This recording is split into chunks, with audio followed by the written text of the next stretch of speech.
Alright guys, we are here today and I'm joined by my esteemed colleagues, the three amigos, and of course Jonathan Daniels at the side. We're here to discuss a very, very important podcast, a very important topic that's close to our hearts. But before we get to that, I'd like to just introduce ourselves. Of course, my name is Marquis, the best on the table so far. This is Jonathan Daniels here, respected in the community. John Ottley. And Darrian Paul. Wow, and we are here today to discuss youth unemployment. And this podcast is geared towards exposing the gaps that we see within society. And we have entitled the podcast just that, Exposing the Gaps.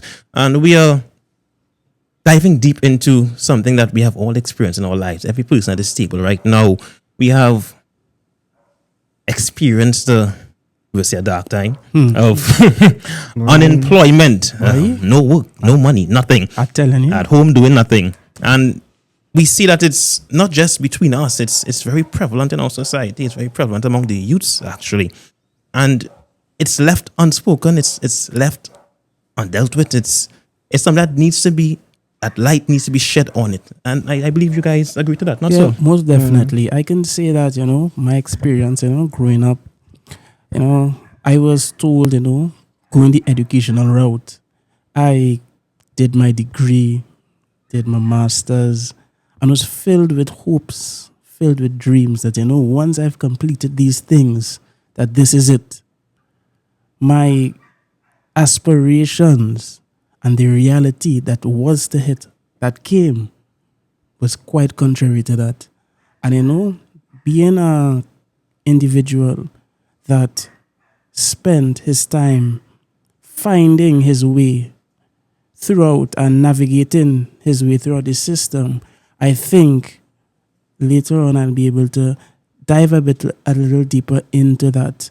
I want to now say that not only there will be local experiences, but they have other talent on this podcast here that shared similar experiences on a regional term. I don't think that anybody did have as many certificates as you. Yeah, this man is a professional scholar. That's all he knows. Certificate boss and Boy, is that's the poster boy for go to school and learn well. Yeah, education. This is the solution. I'll buy this man a syllabus for Christmas.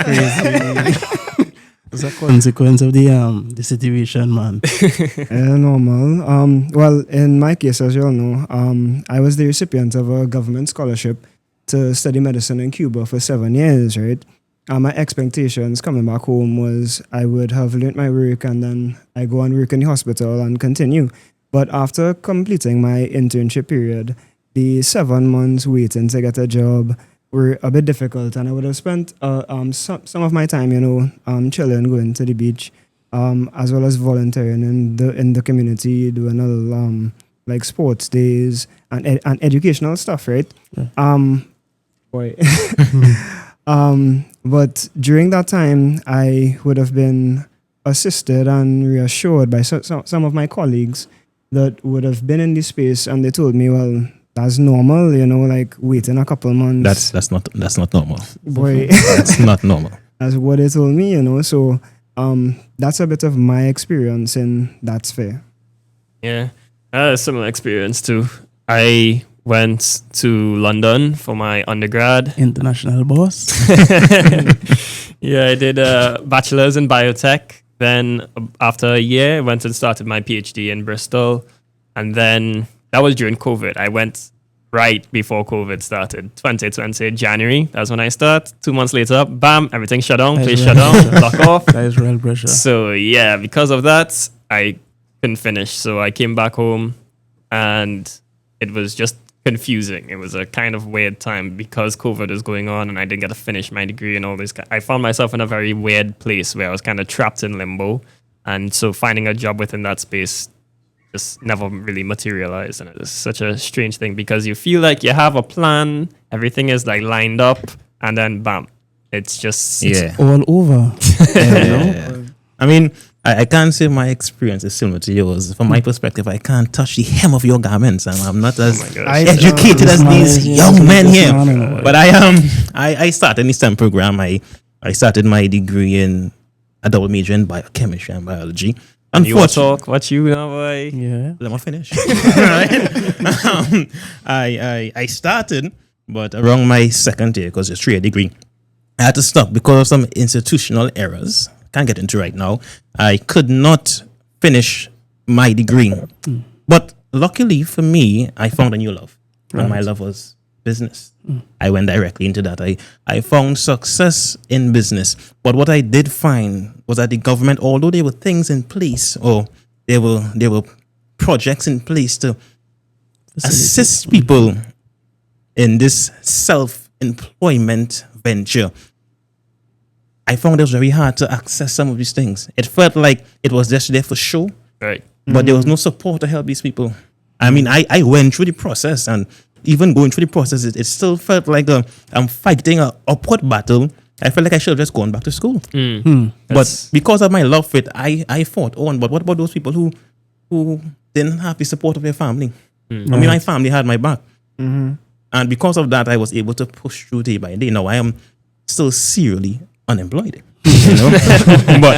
but I like that.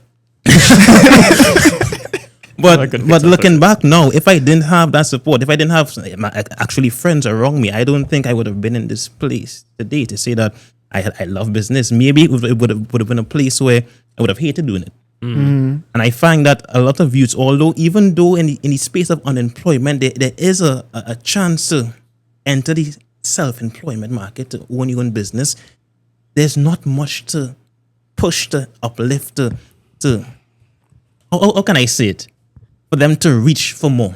Yeah. It feels like, they have to climb a stairs, but someone is pulling them back down more than someone trying to push them up. And I find that's so ironic, though, because, the government always talking about we need to diversify the economy. We need to have more entrepreneurship. So you're saying, like, they have these things in place, so they say, right? So they say.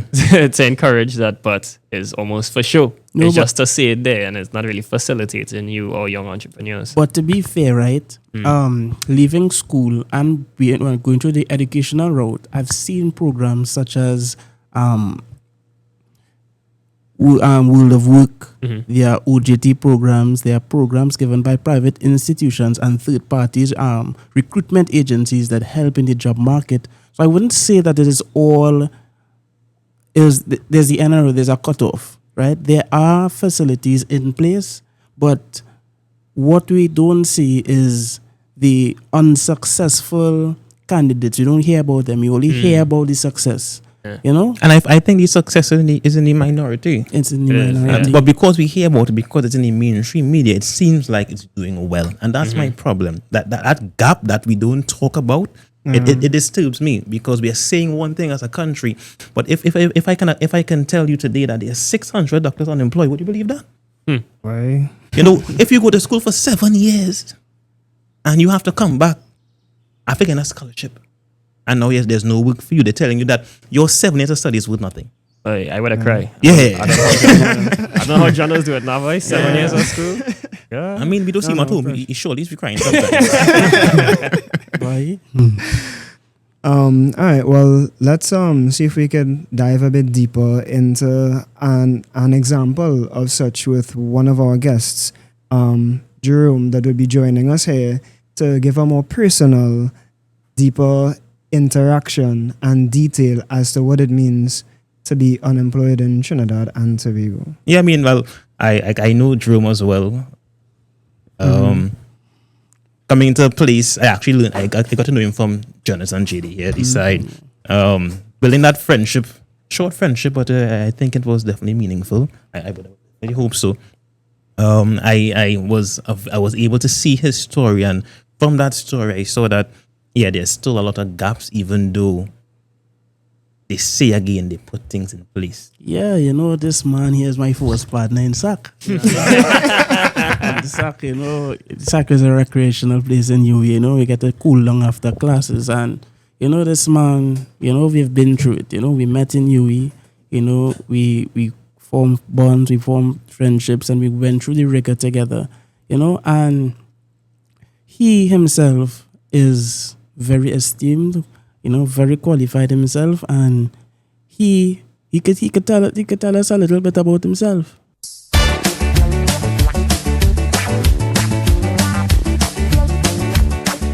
All right, Jerome, you're in the big seat. Yeah. Apparently. You're in the fire seat now, you know. So we're here to really talk, to get more knowledge into, you know. We know your story, but you can tell it the best. Fair enough.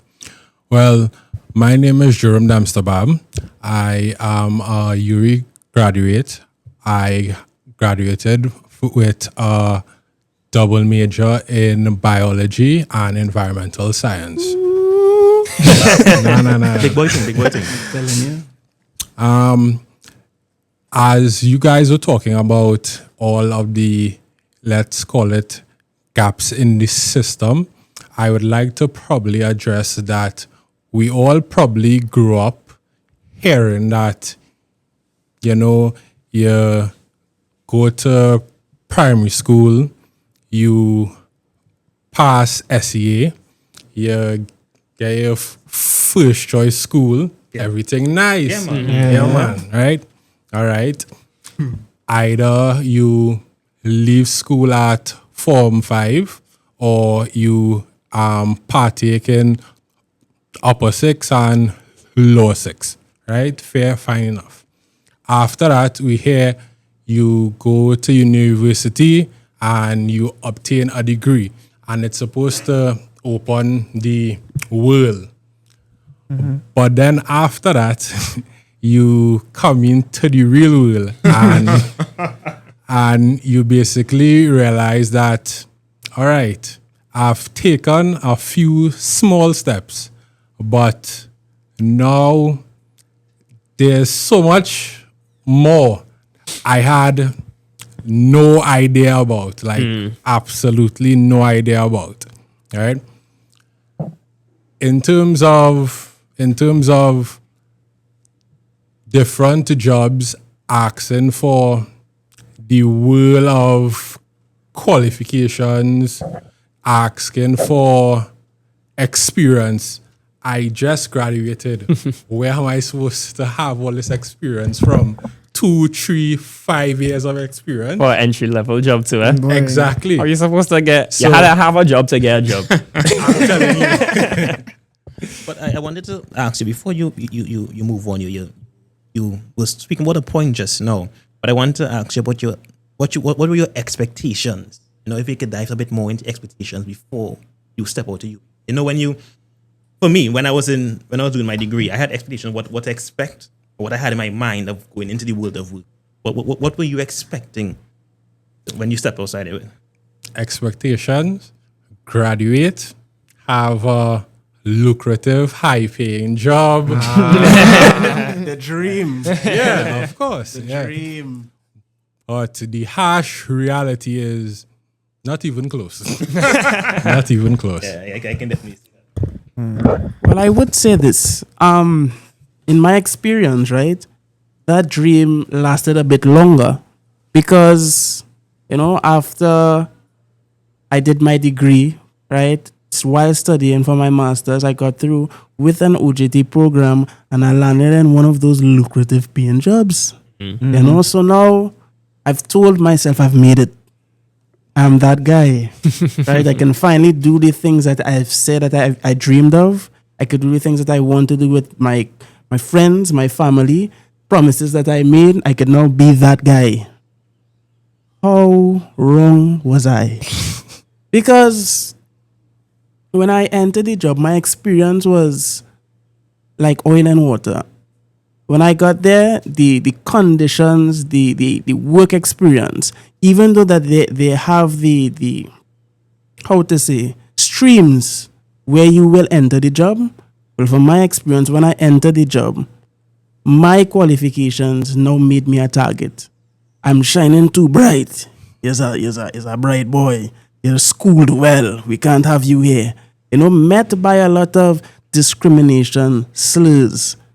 I was once told, you know, if I know what 4 significant figures are, well, as a person that holds a master's, you know, it was very, very degrading as an individual. And knowing that, you know, I'm in a position where I can't show the emotion because, you know, they will feed on that. I was forced to smile. Smiling through the pain, to endure, to do your best to get the job, but faced with conditions that break you down inside. So even though that there are these streams, there are many situations, not only for me, but for older people as well. Because there's this one person that I met in a job that while, speaking, rapping with him, he found comfort, we became friends, and he, as an elder person, started to disclose that he was going through the same type of issues. So it's not an issue only focused on us as youths, but older people face the same challenges within the system. That's interesting. That's extremely interesting. So, Jerome, I'm definitely going to pick on you here because you are the guest, of course. No, we heard when the ball dropped for GD. It was actually inside the job market. But when did the ball drop for you? When did reality really hit? When we're like, wow, what am I doing here? What is going on with me? When it really hit was literally as soon as I graduated. As soon as I graduated, COVID-19. Right. Like as soon as I had such lofty ambitions, ready to enter the race and sprint down the lane. COVID-19 hits and everything is placed on pause or immediately halted. After that, it was basically playing catch up and grab at this, grab at that, and make it work one way or the other. I hope you don't mind. How was your mental state during that time? What was that like for you? I really want to dive deep here. That's an interesting question. I don't think I ever thought about it that much. At the point in time, I'd say it was just probably like survive. It was people getting sick, people dying. You either try to go outside and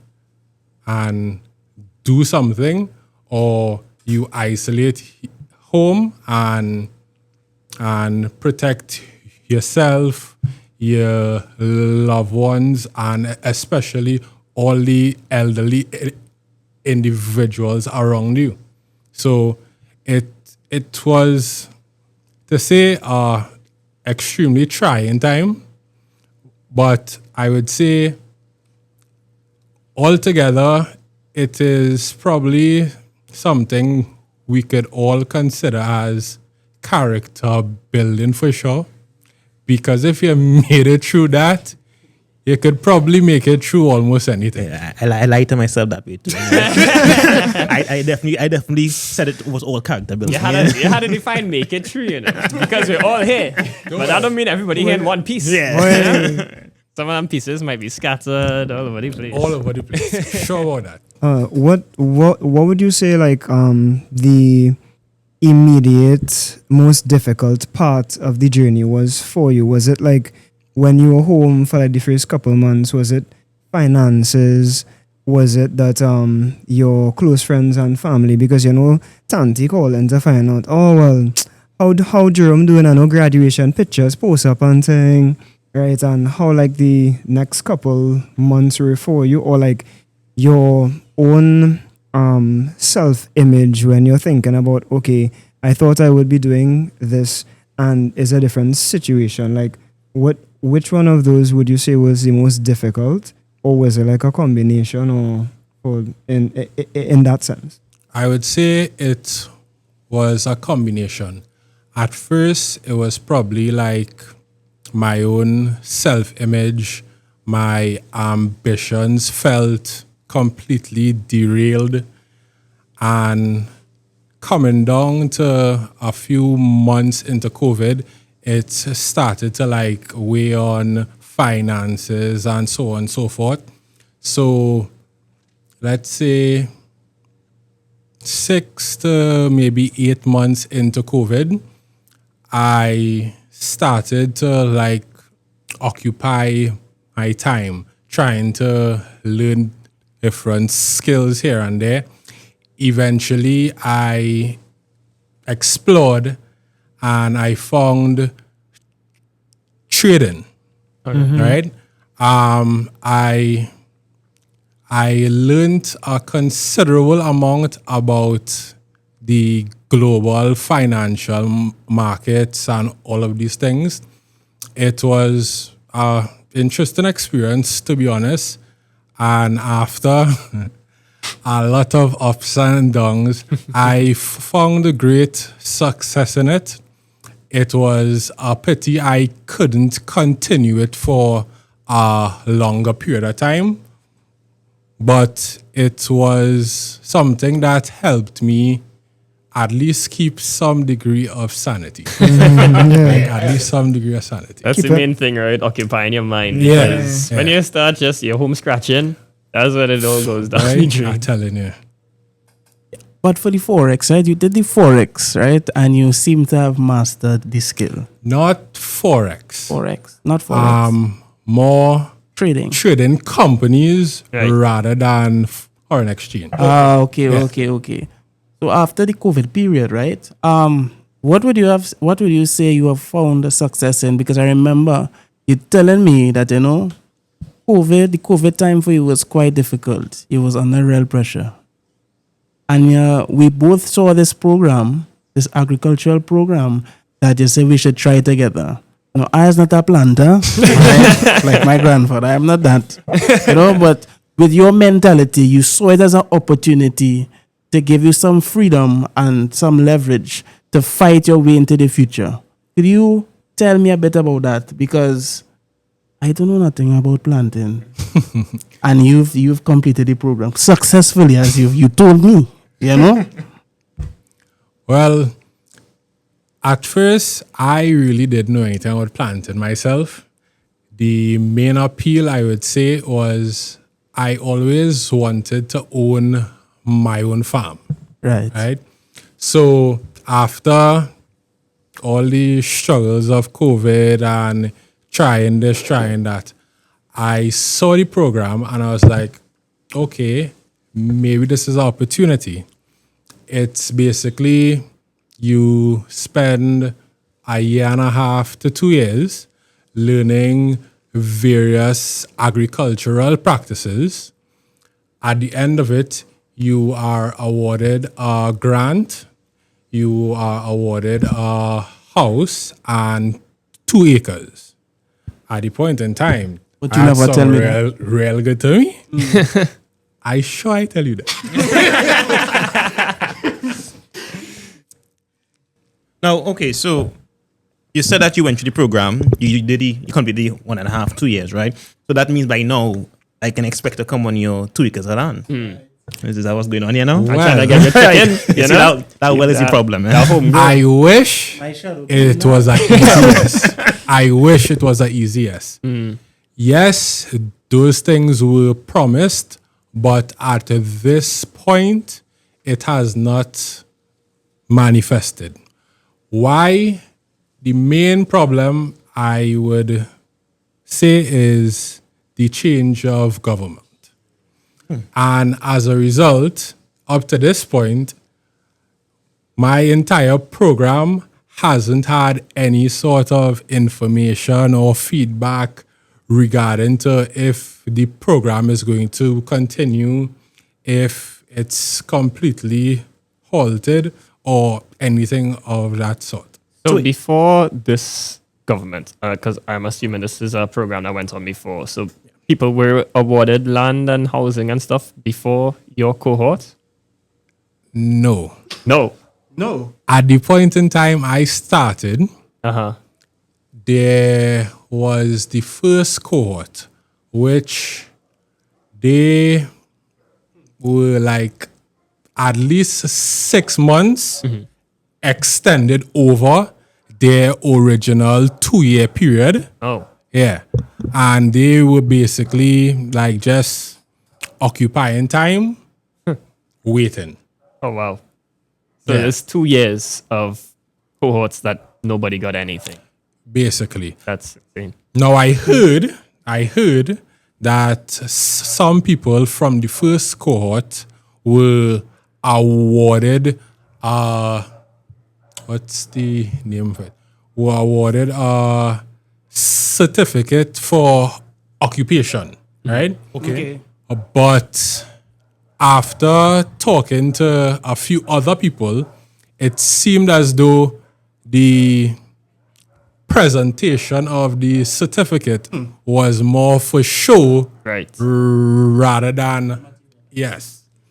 So about I would say 150 graduates out of 200 were awarded this certificate of occupation.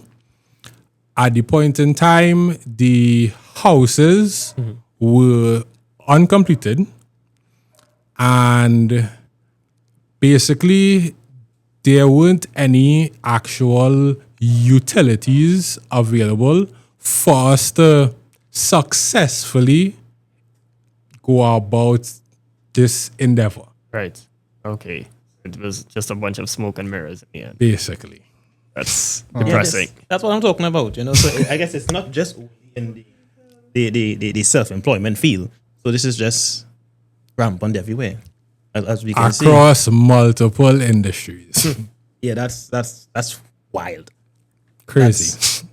And That's- we I always mean- hear and talk about agriculture and how we have to develop the agricultural Yeah. field and all these things. I mean, I actually I heard about the agricultural program and I was very excited for it. I was extremely excited for it because I knew a friend who went and did it. No, I haven't connected with them since. But I thought they would have gotten the land because he told me they were expecting 2 acres of land, $20,000 grant to start everything. Now, in my eyes, I would have thought, because I think he did about 2 years ago, you would have received everything. Now, hearing this now, this is quite concerning because you're telling me that the government, doesn't matter which one, the government, the people in charge are offering a way out. But before we get to the out, they're telling you here what you can't open the gates. That's one, demoralizing. That makes you lose faith in what the people are supposed to be leading us. I mean, we are young. we are expecting that. I mean, even for educated people, even for school books people, we are expecting that once, even those who get scholarship, we are going to school to study these very different things, you know, biotechnology, all these STEM programs. And the image we have in our mind is when we come back to Trinidad and Tobago after studying, after the government spent money to lead us into these positions, we expect when we come back is to get a job, is to be placed somewhere, is to be financially secured. But in reality, across the board, it seems like there's no security within Trinidad and Tobago for developing young people. And I would like to say that this is not just for our generation. I believe this can be seen throughout other generations. Because my parents were talking about the same thing. You know, my mother would have, because she came from that world, her thing was security. So me going into business was all right. Her first thing was get a job. And that was the important thing because she valued security, not because she wanted to hold me back, but she saw security as a way out. I had to explain to her over time that you fought for security, let me take the risk. Let me take that space to move out. But after hearing all this, your risk seems like it's not even a risk anymore. It seems like a failure. It seems like a barrier. You know, what am I risking? Yeah. The risk is the security, you know. It's like it's almost sure you have to take a risk after you finish anyways. You had to find something to create something new. But it's as you say though, it's true. Like I guess that's the privilege that we have, you know, because our parents have created that space for us to be able to even take these risks in the first place, because not everybody has that privilege, right? A lot of people, they have to get that security one time. They don't even have the opportunity to even go to university. They have to go straight into work.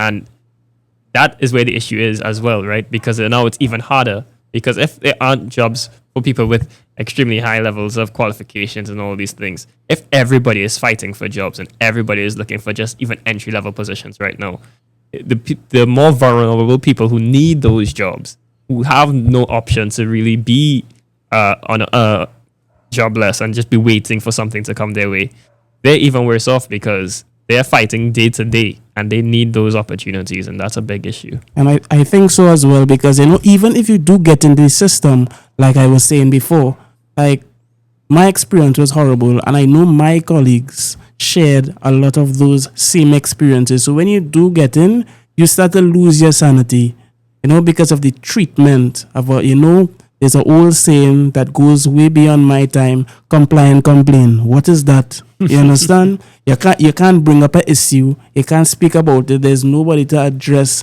a problem. Right? There's no accountability for anything that goes on. And not only that, we also see that because of these issues, the people who are schooled tend to leave the country. And this is what fosters the brain drain. Because even if we do get into the programs, we are now being tossed and turned. Not saying that every business is unfair and every person that is above you will treat you badly. But from my experience, it was so bad that leaving the country seems more viable to have a life than just being here. I had these discussions with my parents themselves. It got to the point where we started to argue, because my father himself, he started to lose hope for me. He started to feel like a failure because he felt as though he never prepared me for the world. And seeing that effect, the effect that had on my parents and as well my friends, because they would see me breaking down at certain points in time. These men carry me to a little Wicked Wednesdays. We go and we lie on the beach. It's a cool off you week by week, I had a support system, but those who didn't have it, those who didn't have that system, those who don't have that backing, those who don't have their parents to even argue, I don't know, or I can't say what their fate will be, but I know that in all, what we must do is understand that we have these issues that we are facing, and we must find a way to overcome them despite what we'd want to do. Now, I like how you went there, because I do have a problem with that. One time. Yeah, I do have a problem with it because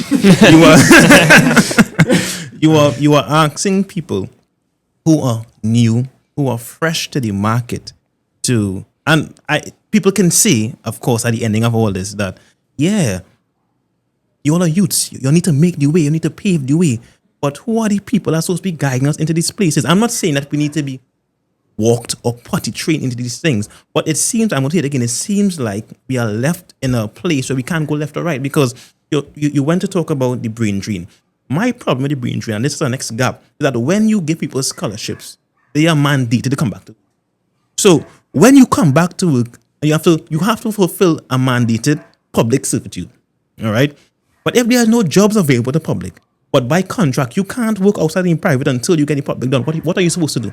There's a chicken for the egg situation here. Because I've come back, I've fulfilled my let's say as a doctor, I fulfilled my 7 years in school. I am expecting to now move into a place where I am placed in the public market, so I can serve my time, repay the government for what they have done for me, and then work. But when I reach back, I can't be placed in a public job. But because of contract, I can't enter the private market. That's disheartening. Again, I say I couldn't agree too much, because yes, I can see the public's point of, you will have to make a way. This is a problem that goes through every generation. And my answer to that is, this is a problem that goes through every generation. Why aren't we dealing with it? Why aren't we addressing this serious matter that is prevalent, but we are sweeping it under the market? And it seems like our mentality, our culture, just to leave things and hopefully it is dealt with. At some point. Yeah, and I can't stand for that. And if you're telling us to deal with it, this is us dealing with it now. Because I'm not going to stand here and say that I did nothing. So the public can't come and tell us as youths that we aren't worried about this, that we aren't trying to do something about it. We are trying to do something about it. People are trying to get jobs, but they have to move in secret because they're supposed to be working in public. We are trying to do different things, but it all has to be hidden, because at any point in time, if someone doesn't like you, they can come and say, "Here, what you are voiding this contract. You have not served in the public market. We can do something about this." At any point in time, these things can happen. So we have to move hidden to solve these matters. But again, this is not a matter from this generation. This has been here before. We just have opportunity now to make it public. On the topic of brain drain there, I want to just pull it back to that for a second. Jerome, do you think there was an opportunity for you to utilize your degree somewhere in the system here? Would you have liked to do that over pursuing the agricultural route, if possible? Ideally, yes. But I would say there is a limited amount of spaces in the job market that truly enables you to make substantial change, right? In terms of, all right, you could go and work for the EMA, right? Other than that, most of the jobs are private, if anything. Right. I would like to address something that you and Marquis said, though. Y'all are so right, in terms of how things are currently structured. Is it's a lot of show, but no follow through. So, all right, we want to encourage entrepreneurs, right? We want new ideas. We want new innovation, right? However, the actual steps to get any of this done is either very meager or it doesn't exist at all. And just obtaining any assistance, the kind of hoops you have to jump through is outrageous. If you are trying to encourage growth in any field, why is it that you aren't making it easier for people to access help for these particular fields to grow? But that's showing another gap too, right? There's a lack of mentorship. Correct. Because if we're speaking about you want to go into entrepreneurship and these kinds of things, you need some sort of guidance, because it's very hard to ask somebody, especially if you have no business background, you didn't even do a degree in business or something like that, to go and make your own business now out of thin air, magic. You have no idea how to do any of these things, right? You're going in completely blind. You don't know what's required of you, the capital, the knowledge, the expertise, the skill set. You'd have no idea. And we don't have any kind of, it's not publicly available, I should say, or public knowledge of facilities which can equip you with these skills, or get into contact with people who can help you with these skills. And so I think that's a big gap, is not being able to come into contact or know people who will be able to offer you that type of mentorship. I completely agree. I have a question for all of you. Have all of you gone through academic advising? No.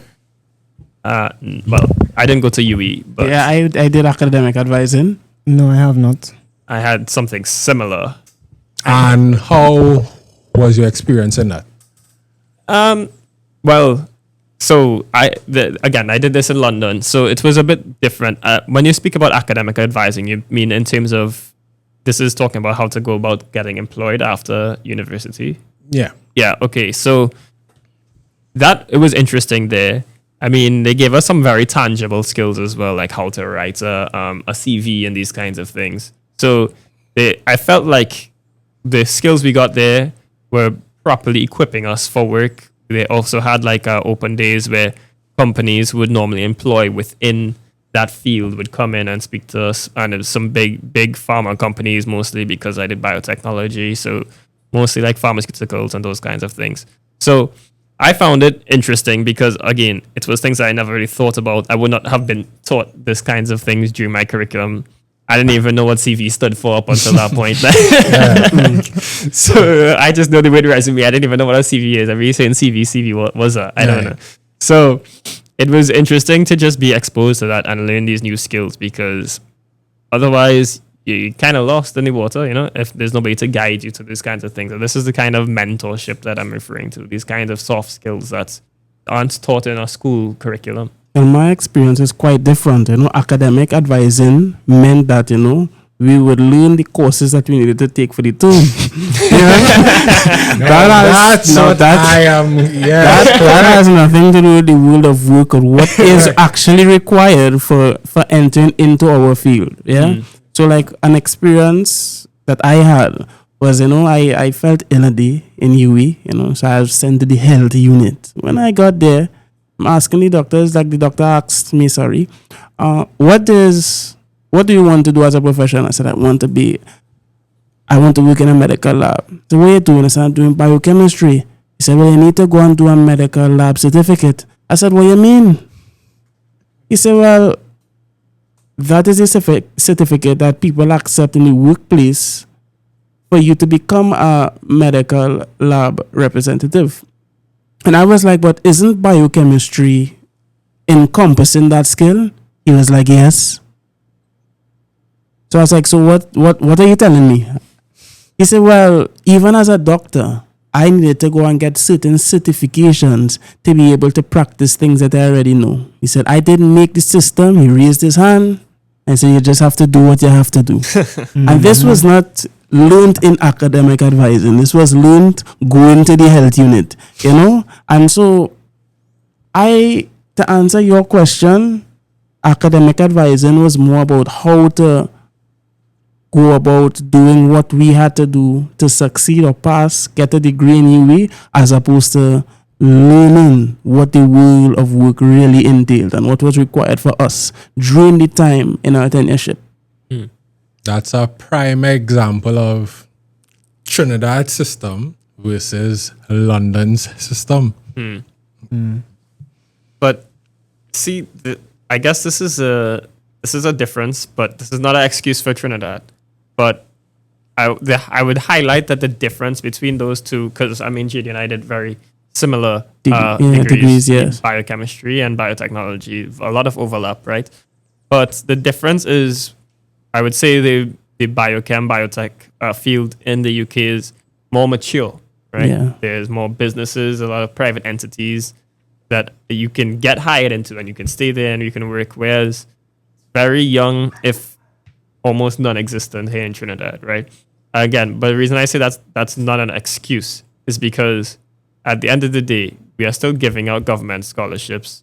And I don't know what the system is like now, but at the time when I won a scholarship, it was that we would give out certain numbers of scholarships for specific degrees, right? Or specific subject areas, rather, right? Which alluded to maybe they had a reasoning as to why they wanted to give, let's say, like 47 STEM degrees or something like that. So you'd think that there would be 47 spaces for people to come and work in STEM when they came back. But that wasn't the case, right? Because most of my friends as well, when they came back with their scholarships, they're just working desk jobs in the government. And that's like brain rot, literally, right? Like, I didn't go and study biotech to go and fill out an Excel spreadsheet. Like, You mind being honest? like, come on, I didn't need to do that. I want to work and put the relevant skills that I learned to practice. That's what I expect. That's why they gave me the scholarship, right? So that's. But my point being, if you're sending these people and training them with these skills, you have to have something for them to do when they come back, because otherwise, why are we sending them? Why do we feel like we need 47 or whatever it is STEM majors, right? What are we actually doing with them when they return? I agree to that point, and I would like to pose this one last question. Of course, I have to pick on you. This has to be your last question, and I want your honest review here, right? If you had to summarize your full experience to address people who may be younger than you, people who may be going through the same thing as you, How would you put that into maybe 2 sentences?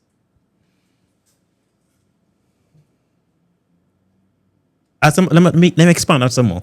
If you had to address people who are in power, so people who are in positions to make change, right? How? Yeah, come on, I put him on the spot. He can come here for free. How then would you like to voice? Let's say you have the pulpit now. You have the mic at the hand. You can address the country and the government. This is your 2 minutes of fame. How would you address one of the people and the people who are in the positions of power? Okay. Firstly, I will address the people by saying, remember, the people have the power. Oh, buzz. Oh, snap. People have the power. And for too long, we have simply just taken any and everything that has been, well, thrown at us. Right? It wasn't given. Can't even say that. It was thrown. That sounds too nice. At all. To any young person, people our age, elder people, it's never too late to try something new. Consistency is key, and just believe in whatever you want to do, regardless of what anyone else says. All the things you are going to hear, and trust me, you're going to hear all kind of things. As long as you have a dream, you know where you are going, what you are working towards, keep going. The road is going to be bumpy. It is going to be bumpy. However, at the point you make it, all of those naysayers, everyone else, they are going to be the first people to want to come and applaud and shake your hand, right? Now to our leaders, I would say, above all, Trinidad and Tobago needs change. And I'm talking about real change, not just a change of government, a change of representatives, real change that brings about real growth, right? And as Darrian said, right, you are legitimately offering all of these scholarships to our greatest minds. However, you aren't utilizing any of the skills being brought back to our country. How are we supposed to actually grow? Why can't we get rid of all of this talk, and put some of this talk into action? Let us forget, or for the moment, put aside all this party this and party that, and focus on the development of the country as a whole. What is good for the country is good for each party. Would have a vote for you, boy. Right? When you growing up. This man really talk about character building, yes?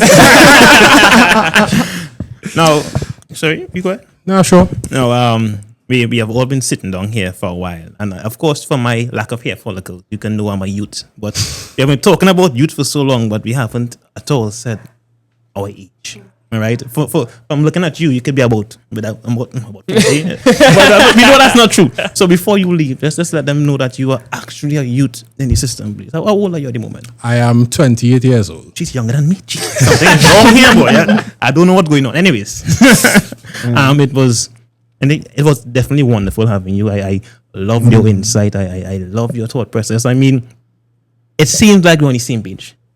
It seems like we have the same mindset, and all the way going for the same thing. We see the need for change. We see the need not only for change, but for growth. As you said, change that enacts growth is what we need. We don't just need change. We need change that enacts growth.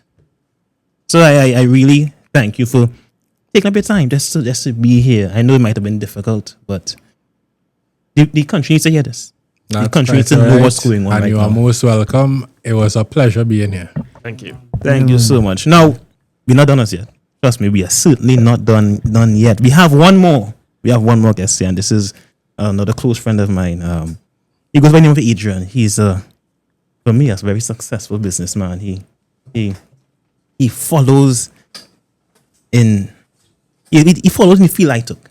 You know, after going to school, he ventured into business, and for me, he was quite successful in it. So I'm going to bring him on right now to add more depth to this conversation from a different point of view, diving into a different market. So Adrian, hey, boy, you come just in time, boy. I mean, you're just like me, you're lacking it too, so you can assume you only see me. So Adrian, I just want you to introduce yourself to, well, the viewers. All right. What's up, everyone? So, Very good. well, my name is Adrian.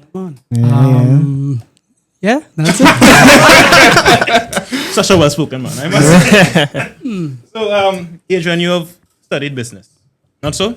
Well, economics. Yes, I am- studied economics at UE. You studied economics at UE. I want you to just give a brief outlook of your dive into economics and your dive into the market of entrepreneurship. Okay. Well, just to give you a little context. So, I mean, I would have went to UE just like you guys, and I did a degree in economics with a minor in psychology. Okay. You know, and I mean, I never really went into the program thinking, okay, well, I want to do this degree, and then, you know, I want to do this with that degree after. You know, I just said, hey, I love economics. I want to understand people. So I really went into it, you know, genuinely trying to learn, right? And, you know, one thing I would say is that, you know, in getting into entrepreneurship, I mean, honestly, I can't say I knew I would have ended up in entrepreneurship. But, you know, once there, I don't think I ever had to mention my qualifications. I don't think anyone has ever asked me, hey, what did you study in UE? How did you do in Cape? You know, I never got a question like that. And, you know, I remember, you know, that was a shocker for me leaving school, because, you know, you put so much emphasis in, you know, what school you go to, how well you do in CXC, how well you do in Cape, you know, how well you do in your university. And then when you get out, it's like, you know, what did I even do? Why did they do it in the first place? You know, it's like, what did I even do? You know, because what I've realized is a lot of these skills and a lot of the practical knowledge that you get really starts when you come out of school, you know. And, you know, for me, that was a little bit difficult, you know, to get right out of school. Because, you know, just like you guys, I had very high ambitions. You know, almost delusional. You just wanted to become king of Trinidad. You know, like even in university, I mean, I would have started a business, Right. you know, and then I said, wow, well, if I could do this in school, then imagine if I could do this full time. This is easy. You know? And I do remember, you know, just before leaving school, you know, my dad would kind of say, you know, hey, you know, don't take it easy. Because I thinking like, wow, the world gonna open up to me, and but you know, it really was not like that, and it was months and months and months of just, you know, struggle and nothingness. I can attest to that. I can attest to the struggle, to the nothingness. For sure. Of course, I'm secretly unemployed. You know, so it was really a very harsh, rude awakening, you know, after university, you know, waiting for months. And, you know, I never really liked to be an idle person. So I would always try to do things. You know, I tried to make a song. That way, you can't just say that to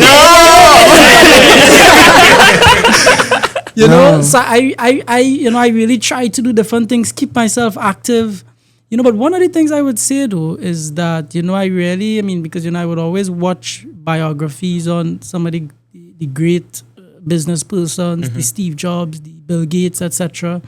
And, you know, I always used to try to take their advice to heart, you know, so they would always say, you know, when you're now starting out, you may have to work for free. So I said, okay, no problem. If I have to work for free, I'll do that. You know, I'll try to find someone and, you know what I mean? I must say, in my personal journey, I would say I have been lucky in a way because, you know, right when I left university, I actually met a professor in university, and I would say he really changed the course of my trajectory, really and truly.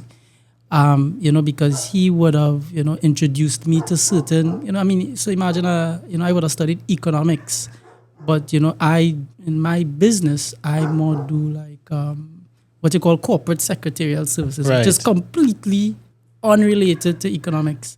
And it was really he who taught me that skill, right? And, you know, I really took it to heart. And it's not to say like he taught it to me out the gate, but, you know, just in being around him, listening to him, hearing him talk, you know, in many ways, he was my mentor and is still a very strong mentor to me. And I think that was very, very, very important in my journey to have that person, you know, kind of, you know, because, you know, just like you guys, I was very despondent.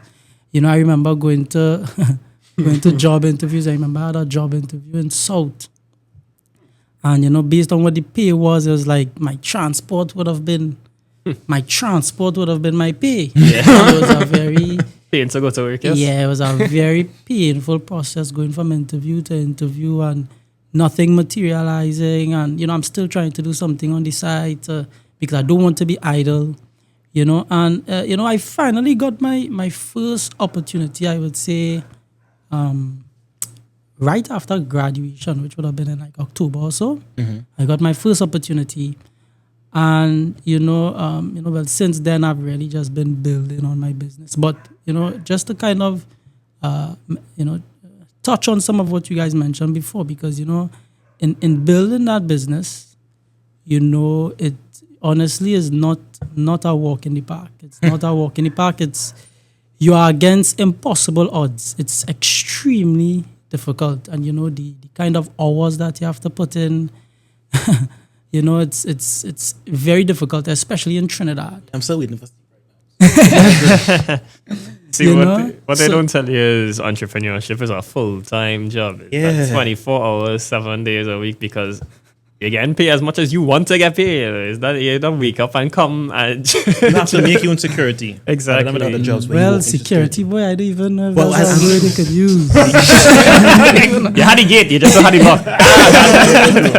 And you know, I mean, really, you know, I mean, they really do glamorize entrepreneurship, I would say, but you know, it's not really for the weak. I must say that. You know, I think everyone has that in them to do it. But it's incredibly difficult. You know, the pay is uncertain. You know, I went months and months and months without getting paid, you know, working hard. People have these huge expectations of you. You're not getting paid properly because it's experience or what they would call back when I was now starting, market entry course. You know, so exposure. You just have to kind of do whatever you could do. You know, and eventually, I guess, a part eventually shows up, and you know, it's still very difficult to follow it. How would you have navigated the uncertainty of when it is you would get paid? Because from what I'm understanding is that you would have had projects that you would have dealt with, right, in building your business or clientele. How would you have maneuvered through that? Not okay. End the month I get an X amount of money, next month I get an X amount of money. How would you have? Well, it has never been like that, is not like that. Right? But, you know, it's just, you know, I kind of, you know, luckily, I mean, I live with my parents, so, you know, I didn't have any rent to pay, you know, I always had a meal. So, you know, and I didn't want to ask my parents for assistance because, you know, I was also kind of going against the grain in a sense that, you know, my mom wanted me to get a job again because of security, and I understand that security, and I understand why she wanted me to go that path. But, you know, I also realized too that for some of the delusions that I would have had, it would have been impossible for me to meet my goals and so on by, you know, staying in the working world. So I wanted to hit the ground running, you know, one time in business. So I always try to make it look like, you know, yeah, I'm making this work.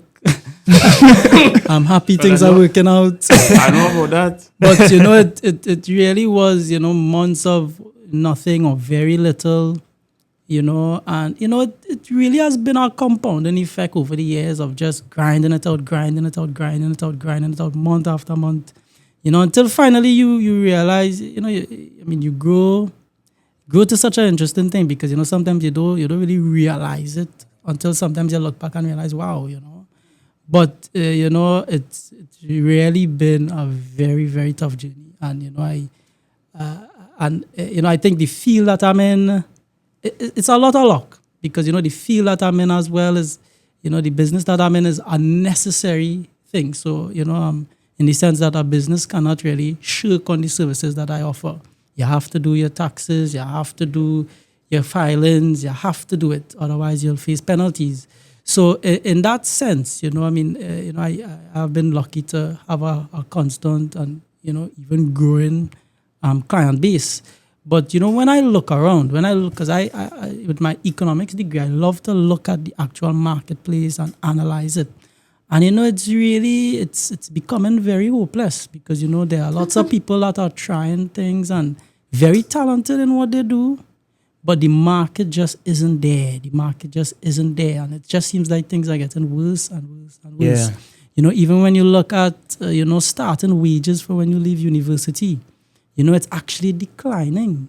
Whereas people may have expected probably double when they leave university. You are getting close to minimum wage when you leave university, and you kind of have to take that because that's what the market is paying. So I've also seen how hopeless it could be, in the marketplace in Trinidad. To the point where a lot of my friends, a lot of the people, just like you guys, a lot of the people that I went to school with actually went to different countries, Canada, New York, etc. Because that's where the professional opportunities were. And I mean, just to add to this as well, I would say that one of the reasons why I did not want to go abroad, I believe that we need to build our country. I always said, I don't know if it's worth it. That's $1 million question, isn't but I always said, I want to develop it don't make sense I go in somebody else's country and put my mind there. I'll get lost in that system. Home is home. Yeah, let me try to develop here. But that has proved to be extremely difficult. I went into this with the same thought process. I mean, when I started, I left VP, and I had the same assumptions as you from before. You're going into this new business. Yeah, king, I can get this done.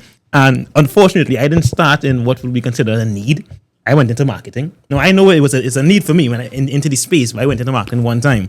And what I stepped into was nothing close to any assumption I had in my mind.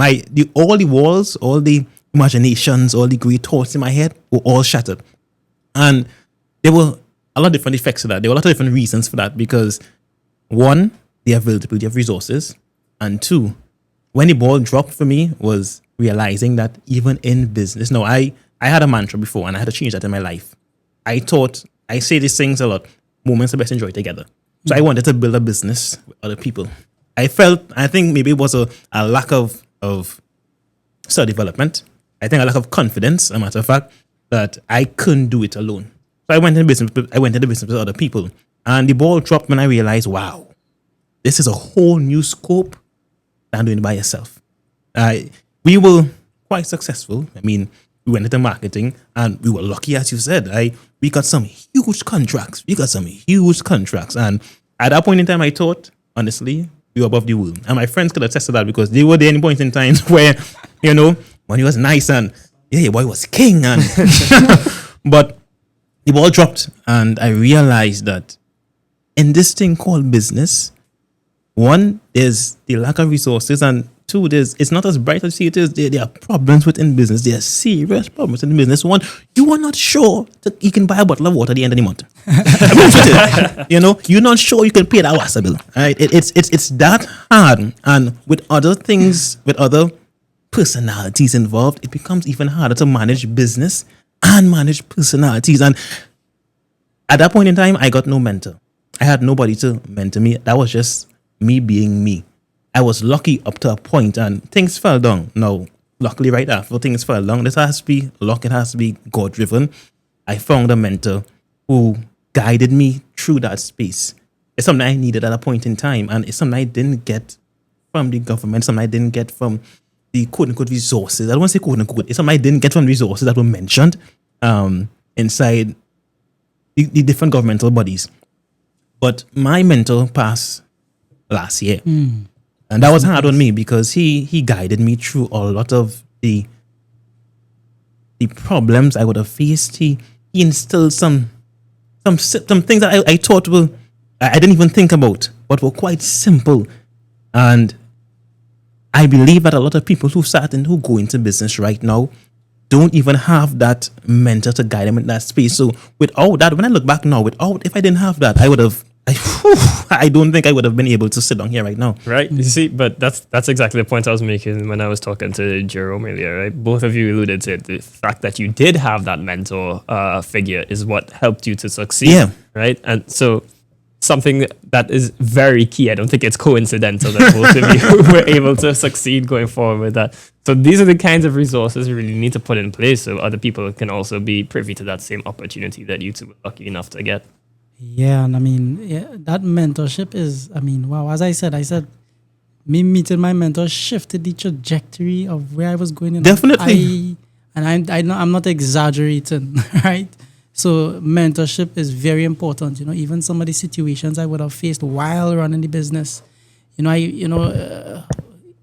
could make mistakes and so on. And having that mentor, would have helped me avoid a lot of mistakes. So it's very important. And I also want to add too, because I'm saying, building, being able to see my business where it is today, I must say, that it's like, if I didn't have a certain support from my parents, if I didn't have my mentor, I don't think I would have been able to do it. You know what I mean? Serious. So it's so incredibly difficult, and you really need to have all these other factors in place in order for it to really, go right. And still, when it's still not a simple thing, it's still not easy. So much less for the persons that don't have access to those types of resources and situations. So just to add to your point, I would say that, if there was anything I could probably recommend, or, I would say that some kind of mentorship matching program, if we could have something like that, because there are lecturers in university that are willing to do these things. I've realized that as well. There are those persons around that are willing to take somebody under their wing and so on. But then, how do you find the right person that kind of matches with your style? Again, another lucky thing for me. I would say my mentor, his personality matched with mine. I gave him that respect because of how we operated in my eyes. So, it's very important for you to find not just a mentor, but somebody who meshes with who you are. That's very, very, very important. I think that's the difficult part about Trinidad, right? Is it's very, very difficult to meet people outside of your social circle, your normal day-to-day social circles. So if it is that you want to come into contact with these people, you just have to be lucky. Have to just be at the right place at the right time. Somebody introduce you or something, but it's just plain luck. Because, for example, like when I was in London, there would be lots of like small pop-up events or whatever that you see all the time because it's always posted online or on Facebook or events like that. Whereas Trinidad has these things as well, right? Don't get me wrong. We have a lot of these kinds of events. But most of the things is if you know, right? You have to be in that circle. It will be shared within the circle.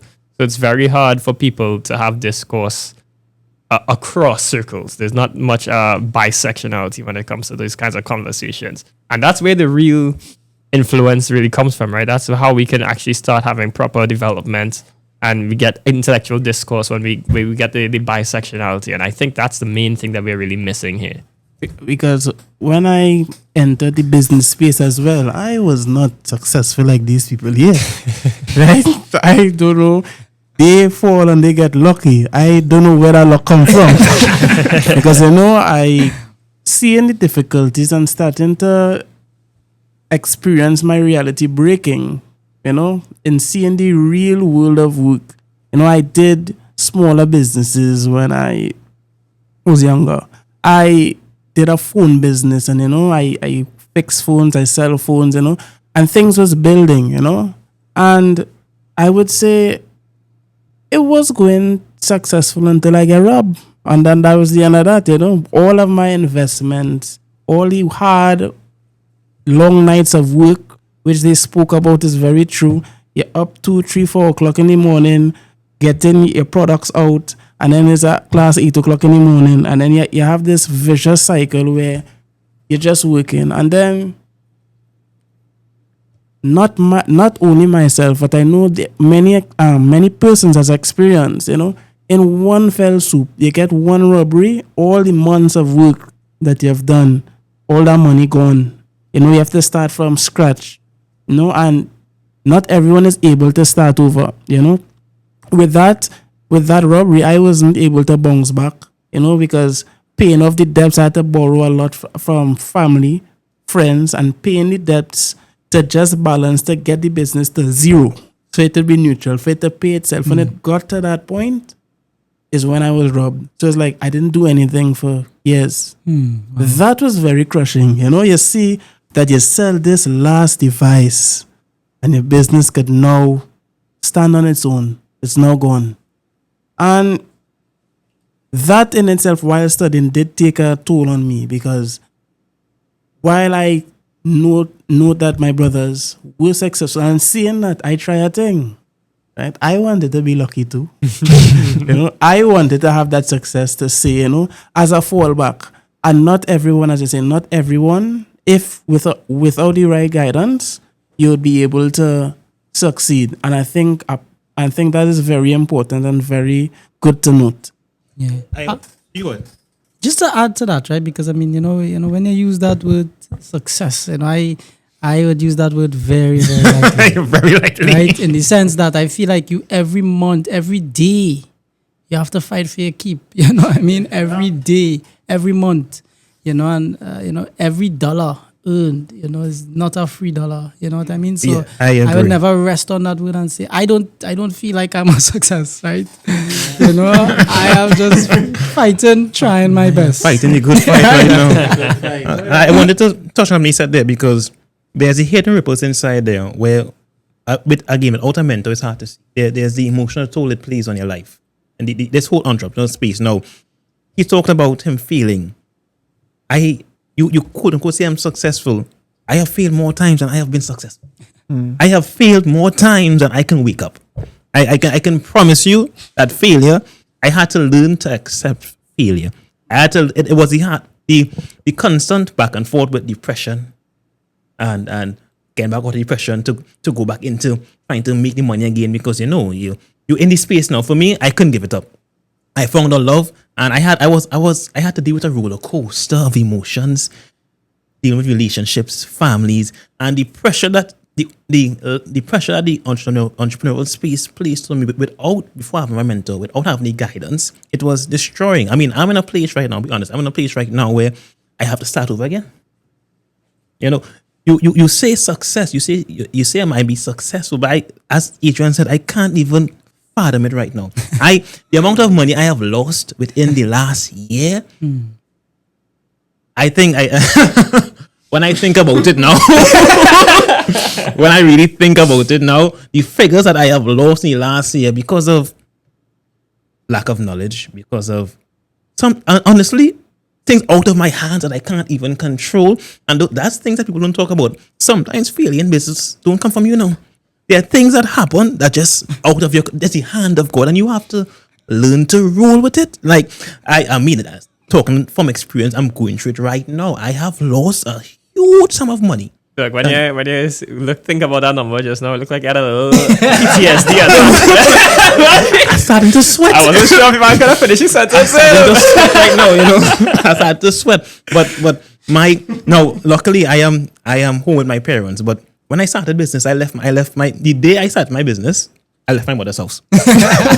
We didn't talk for 2 months because I didn't tell her I was leaving. I packed my clothes the same day and said, "Mommy, I leaving." What could possibly go wrong? What could possibly go wrong was the right thing. I think I left home for around maybe 2 to 3 years, and that's when things fell apart again. And then I went back home, and I was only when I reached back home and realized the support that my family gave to me, like I downplayed how much I needed that when I was starting my business. I did not realize how important that aspect was when I started my business. Only when I reached back home, I was like, wow, the roller coaster of emotions will be there. But if you have the support back in you, it becomes a lot easier to manage. It doesn't take away the pain, It doesn't just disappear. It becomes easier to manage. And what I'm going through right now, if I didn't have my parents and my friends around me, I don't think I would have been able to stand right now. I lost my mentor last year. And I don't think I would have been able to stand right now. I can relate to that because, I mean, not really from the entrepreneurial side, but more even from the unemployment side still, right? Like that support system is really strong. Because for me, I ain't gonna be humble. I ain't not even gonna be humble. I would say I was definitely a bright boy, right? Like I was smart. Like I don't mean to flex, but I really kind of do. But the problem with that is when I was younger, right? I felt like my life was outlined for me essentially, right? I get into primary school and then I know I go in Fatima, I'll go for my first choice school. And then after that, I told myself, I get a scholarship, I go in England. So I did that. But then what? I don't have the rest of the outline. After COVID happened, everything came crashing down. And then it was like, well, I have no more guidelines to follow. It's all over. And I just spiraled, right? Like that was a big depressive episode for me. Like I got lost in myself. But I will, again, same as you said, I'm lucky to have that support system with my friends and family. They help you stay on track, and it's really good to have that. And you have to be very lucky as well to have those kinds of people who can support you in that kind of situation. Yeah. I would say it's the same for me as well. The emotional toll that what I did, I was in my program. I had the benefit of getting a constant salary for 2 years, I was able to pay off my bills, the loans that I took to do my programs, my different programs and whatnot. But going to work knowing every day that you're going to meet an emotion, like you're going to be insulted, you're going to be slandered, you're going to be, like when you go to work, a piece of your mentality and your persona is going to be chipped away. Every single day is not something that you would look forward to. But this is what people endure all the time. And when the situation happened with me, what had happened was that, I was promised a job. Documents were outlined, documents was put there, and there was conflict that overrode the things that were promised to me. So much bacchanal and so much conflict that I thought that, despite the performance that I did and how well I did my job, nobody told me I had to take a minor in theater arts because, competency was not important anymore. It was all about how well you can act and how well you can fit a role as opposed to doing a job. Yeah. And that, to me, was crazy because every day, and you see people lose themselves, they are no longer themselves. By the time they walk into the gate, you saw a whole mental shift as you walk into the gate and then you leave. It's like two completely different people, right? And I myself started to fall prisoner to those things. My friends, every week, they laugh, you tell them what's going on. But inside, until when I got home, I started to question if I really sane, if I really making it. I said yes, the opportunity and the experience is good, but at what cost? At what cost? And then when I was excluded, when I wasn't successful, to say, all they talk about using success, when I didn't get through, although it was promised. Not only it showed that competence was the key, but now knowing that you were competent and eligible no longer applied, it made me question why it is that I'm even believing in the education system. Because I don't need to go through all of this school to be here. if I know to act the right way, if I know to comply. And as time went on, your friend coming to pick you up to go on Lime becomes a little harder.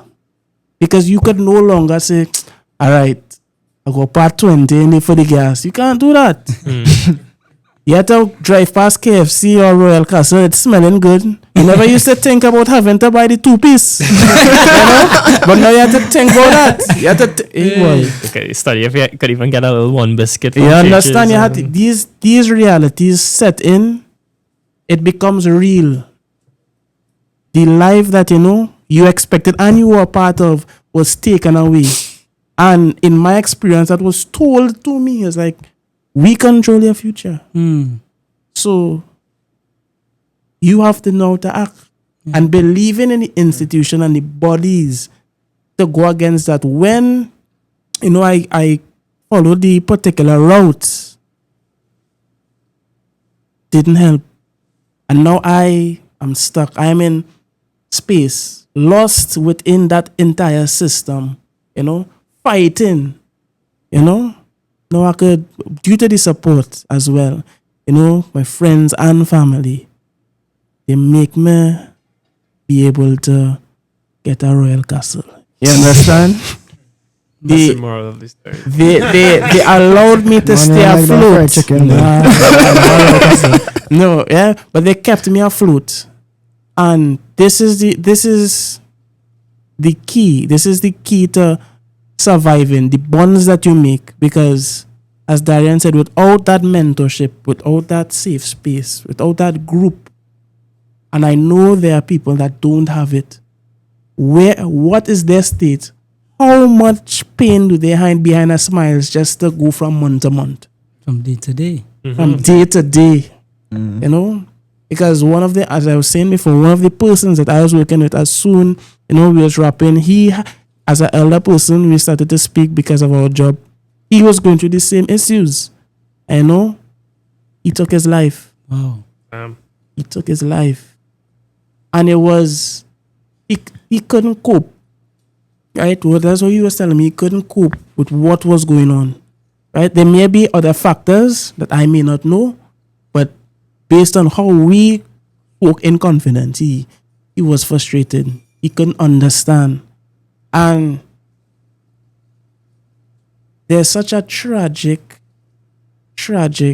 and sad situation that older people, members of our generation, and even the generation to come, the culture and the space, the environment that we have to be fighting in, not to fight against one another in terms of just applying, but to survive. And then how are we surviving would be the question. I like where you went there. I just want to ask one question because I don't want to pick sides. And the question is to everyone. Do you think that struggles that our generation is misunderstood by the older generation, or do you think that these struggles have been prevalent throughout time, but because of our culture, it's been hidden, and now because of what's happening in our generation, it is now coming to the light? I actually think that we have it way worse than our parents. And in fact, I'm sure if most of us talk to our parents, we tell them some of our concerns and so on, they would say, nah, we had it just like that back in our time. But when you hear, for instance, what their wage was relative to the price of a house and so on and so forth, and you get into that discussion, you realize, wow, the deck really is stacked hugely against us. And fellas, I don't want us to despair, I don't want us to despair because, that's a powerful word. Imagine you out here trying your best and you're not feeling like there's a way out. I would say the situation that's going on right now, I think it's a crisis, not just in Trinidad, but it's a global crisis. And in fact, you see it even becoming even worse with the advent of AI and so on. Where getting entry-level jobs is even harder. And then how do you get the experience to get the higher-level jobs? So I think we are going through a very unique shift. And, just like how you said, you're realizing, wow, it's really the bonds, the family support, the friends. I think what we have to do, I believe, what is success? Is it money in a bank account? Is it, is it having you have to define that. But I believe everybody could be successful regardless of your age. You should be able to say, yes, I am successful given what I could do, given what my circumstances are. I must be able to say, given my deck of cards, I am successful given that deck of cards, And it's not our fault. The difficulties we face, the high unemployment, the lack of opportunities, we are not the owners of these conglomerates and these large companies.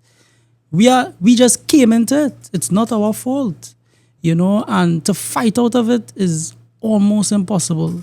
But I do believe that there are the crevices that we could fight through, but it is increasingly difficult. And it's, I believe it's just not our fault solely. Yeah.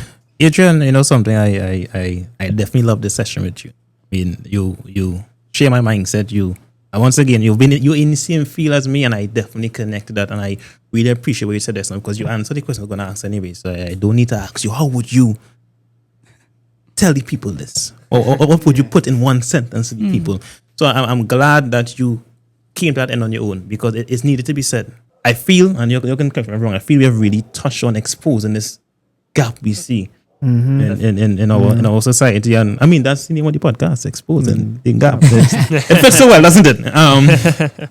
So again, guys, it's been an hour and a half. I thank you for taking the time out to listen to us, to hear the problems that we have been seeing. And I appreciate that you took the time as well to expose this gap, because I know for sure it's been there.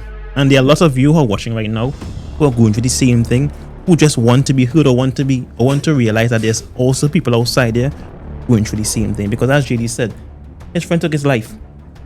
And I don't know what I would do if JD took his life. Because he's a brother to me.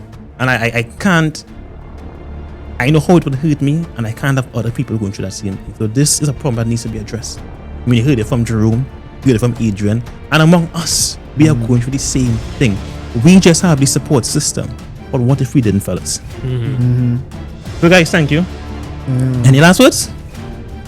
No last words? Do not despair. Hope is near. Pause. Thanks.